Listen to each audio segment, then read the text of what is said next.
Cobra ஞானம் வழங்கும் ஆடி மாத அதிரடி மலிவு விற்பனை ஆகஸ்ட் 10ஆம் தேதி வரை நடைபெறுகின்றது. கெவிலார் ஆலயத்தில் ஆகஸ்ட் 9ஆம் தேதி கோப்ரா ஞானம் விசேட விற்பனை நிலையத்தை அமைக்கின்றார்கள். மாலை 6 மணி வரை மாத்திரமே வர்த்தக நிலையங்கள் இயங்கும்.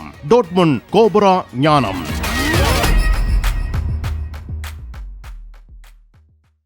தமிழ் காட்சி ஊடகத்திற்கு நீங்கள் வழங்கி வருகின்ற ஆதரவுக்கு எமது நன்றியை தெரிவித்துக் கொள்கின்றோம்.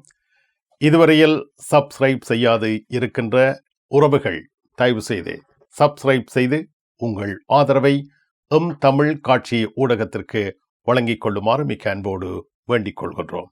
மிக்க நன்றி.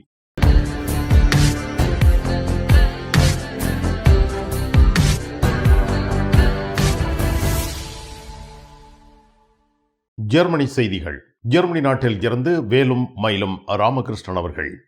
உறவுகளே வணக்கம். ஜெர்மனி நாட்டில் தொழில் கல்வி பயில முயல்கின்ற மாணவர்கள் பாதிப்புக்கு உள்ளாவதாக புகார் தெரிவிக்கப்பட்டுள்ளது.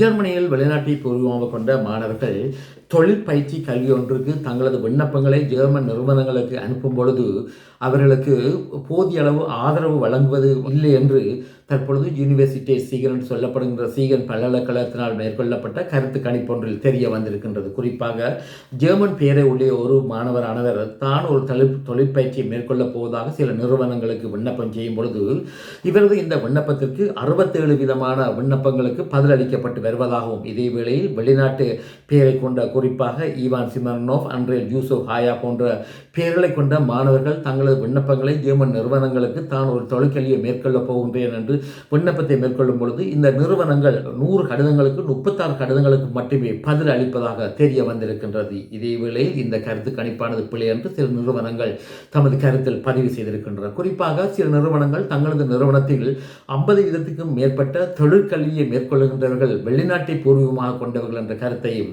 பிரதிபலித்திருக்கின்றது.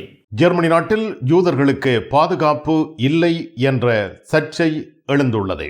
ஜெர்மன் நாட்டில் யூதர்களுக்கு போதுமான அளவு பாதுகாப்பு இல்லாத ஒரு சூழ்நிலை உருவாகி உள்ளதாக சில புள்ளி விவரங்கள் தெரிவிக்கின்றன. குறிப்பாக பெர்லினில் இவ்வாறு யூத கலாச்சாரங்களை பிரதிபலிக்கின்ற யூதர்களுக்கு எதிரான தாக்குதல்கள் அதிகரித்த வண்ணம் உள்ளதாக அங்கிருந்து வரும் செய்திகள் தெரிவிக்கின்றன. ஜெர்மனியின் குற்றத்தடுப்பு புலனாய்வு போலீசார் வெளியிட்டுள்ள அறிக்கையில் கடந்த ஆண்டு மட்டும் ஜெர்மன் நாட்டில் மேலதிகமாக 2000க்கும் மேற்பட்ட இவ்வையான தாக்குதல்கள் யூதர்கள் மீது மேற்கொள்ளப்பட்டதாக தெரிவிக்கின்றது. இதே வேளையில் சுதந்திரமான யூதர்கள் மீது மேற்கொள்ளப்பட்ட தாக்குதல் சம்பந்தமான பதிவுகளை மேற்கொள்கின்ற அமைப்பு வெளியிட்டுள்ள அறிக்கையில் கடந்த ஆண்டு 6236 இவ்வாறான தாக்குதல் சம்பவங்கள் பதிவு செய்யப்பட்டுள்ளதாக தெரிய வந்திருக்கின்றது. இதன் காரணமாக யூத கலாச்சாரங்களை பின்பற்றுபவர்களை பாதுகாப்பதற்காக சில புதிய கட்டமைப்புகள் உருவாக்கப்பட உள்ளதாக தெரிவிக்கப்படுகின்றது. குறிப்பாக பெர்லினில் வெல்கம் பார்க் என்று சொல்லப்படுகின்ற ஒரு பிரத்யேக அமைப்பொன்று உருவாக்கப்பட்டு இவ்வாறு தாக்குதல் சம்பவங்கள் ஏதாவது யூதர்களுக்கு நடைபெற்ற அவர்கள் உடனடியாக அவசர சமீட்சைகளை இந்த அமைப்புக்கு அனுப்புவதற்கு ஏதுவான வகையில் இந்த அமைப்பு உருவாக்கப்பட்டதாக தெரிய வந்திருக்கின்றது. சுவிட்சர்லாந்தில் உங்களுக்கு பிடித்தமான வாகனத்தை இலகு முறையில் சொந்தமாக்கிடவும் மிக குறைந்த வட்டி வீதத்தில் கடன் பெற்றுத் தருவதற்கும் முழுமையான காப்பீடு இன்சூரன்ஸ் வசதிகளுக்கும் ஸ்கை ஆட்டோ ஆகே. நீங்கள் விரும்பும் வாகனங்களை தெரிவு செய்ய ஸ்கை ஆட்டோ ஆகே நிபுணர்கள் ஆலோசனைகள் வழங்கி உதவுகின்றார்கள். உங்கள் ஆசை வாகனத்தில் ஆனந்தமாக பவனி வர அழையுங்கள் 031 930 7080. ஆப்கானிஸ்தான் நாட்டிற்கு திருப்பி அனுப்பப்பட்டவர்களுக்கு வழங்கப்பட்ட ஊக்குவிப்பு தொகை தொடர்பாக வாத பிரதிவாதங்கள் எழுந்துள்ளன. ஜெர்மன் நாட்டில் அண்மை காலங்களாக குற்றவியல் சம்பவங்கள் ஈடுபட்டதாக கருதப்படுகின்ற அன்றைய நீதிமன்றங்களால் தண்டனை வழங்கப்பட்ட ஆப்கானிஸ்தான் நாட்டு அகதிகள் ஆப்கானிஸ்தான் நாட்டுக்கு திருப்பி அனுப்பப்பட்டிருந்தார்கள். இதேவேளையில் இவ்வாறு திருப்பி அனுப்பப்பட்ட ஆப்கானிஸ்தான் நாட்டு குற்றவியல் அகதிகளுக்கு ஜெர்மன் அரசாங்கமானது 1000 யூரோக்கள் ஊக்குவிப்பு பணமாக வழங்கப்பட்டதாக தெரிய வந்திருக்கின்றது. அதாவது இவர்கள் தங்களது சொந்த நாட்டுக்கு சென்றால் சொந்த நாட்டில் தங்களது வாழ்க்கையை கட்டி அமைத்து அவர்கள் மீண்டும் தமது தொழில் முயற்சி ஒன்றை மேற்கொள்வதற்காக ஜெர்மன் அரசாங்கமானது இவ்வையான பணத்தை பணத்தை வழங்கியதாக தெரிய வந்திருக்கின்றது. இதே வேளையில் தற்பொழுது இந்த குற்றவாளிகளுக்கு இவ்வாறு ஜெர்மன் அரசாங்கமானது நாடு திருப்பி அனுப்பப்படுவது இந்த 1000 யூரோக்களை வழங்க வேண்டுமா என்ற ஒரு வாதம் மிகவும் காரசார முறையில் மேற்கொள்ளப்பட்டு வருகின்றது. இதே வேளையில் பயன் மாநிலமானது இவ்வாறு திருப்பி அனுப்பப்பட்ட குற்றவாளிகளுக்கு 100 யூரோக்களை மட்டும் வழங்கியதாகவும், தூரிங்கர் மாநிலமானது இவ்வாறு ஆப்கானிஸ்தான் நாட்டுக்கு திருப்பி அனுப்பப்பட்ட குற்றவியல் சம்பவங்களில் ஈடுபட்டதாக கருதப்படுகின்ற அகதிகளுக்கு 1000 யூரோக்கள் வரை வழங்கியதாக தெரிய வந்திருக்கின்றது. ஜெர்மனியில் புதிய சட்டங்கள் நடைமுறைக்கு வருகின்றன. ஜெர்மனியில் 1/8/2025 பல புதிய சட்டங்கள் நடைமுறைக்கு வர இருக்கின்றன. குறிப்பாக ஒருவர் புதிதாக தனது கடவுச்சீட்டை அன்றையில் அடையாள அட்டையை பெறும் பொழுது அவர்கள் தங்களது புகைப்படத்தை டிஜிட்டல் முறை மூலமாக இந்த அலுவலகத்துக்கு அனுப்ப முடியும். இதே வேளையில் அலுவலகத்தில் சில பிரத்யேக இந்த புகைப்படத்தை பிடிக்கின்ற கட்டமைப்புகள் உருவாக்கப்பட்டுள்ளதாகவும், இதே போன்று புகைப்படங்களை பிடிக்கின்ற நிறுவனங்களுக்கு செல்லும் பொழுது அவர்கள் தாம் எடுத்த படங்களை டிஜிட்டல் முறை மூலமாக இந்த அலுவலகங்களுக்கு அனுப்ப வேண்டும் என்று புதிய சட்டம் கூறுகின்றது.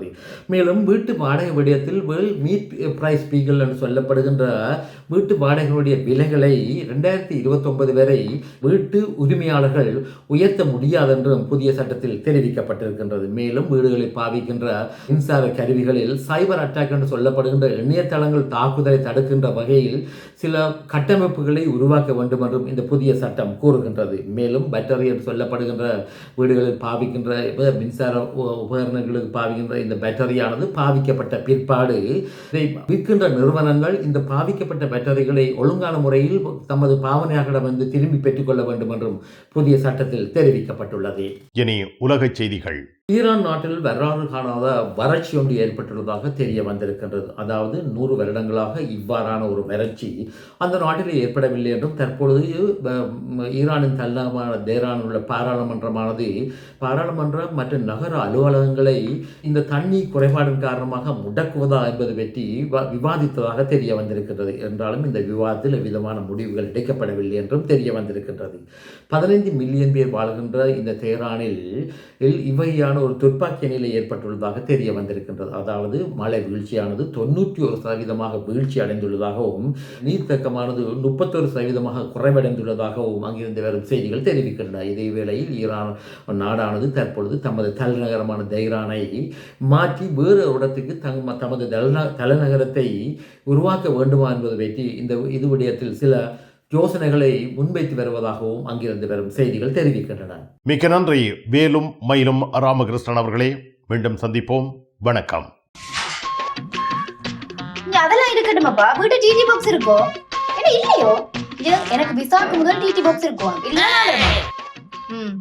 சரி, ஓகே, பாய். நைட் எடுக்கிறேன் என்ன? சரியா? என்னடா வாங்கி விற்கிறாராம்?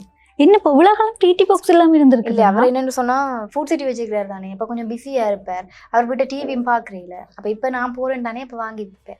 மறந்துடாதீங்க, நீங்களும் வீட்டுல டிடி பாக்ஸ் வாங்கி வைங்க. தமிழ் தொலைக்காட்சிகளின் நிகழ்ச்சிகளை தங்கள் இல்லங்களுக்கு எடுத்து வருவதில் முன்னணி வகிப்பது DD box.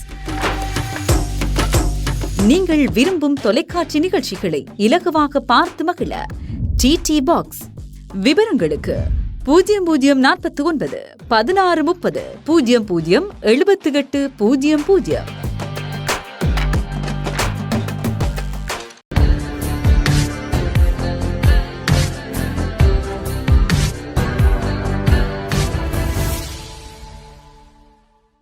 டோட்முண்டில் Rajamuthirai SK silks Paradise. உங்களுக்கு பிடித்தமான ஆடைகள் அனைத்தும் மாபெரும் மலிவு விற்பனை. ஒவ்வொரு சனிக்கிழமையும் அதிவிசேட மலிவு விற்பனை. விஜயம் செய்யுங்கள் SK சில்க்ஸ் பாரடைஸ் டோட்முண்ட்.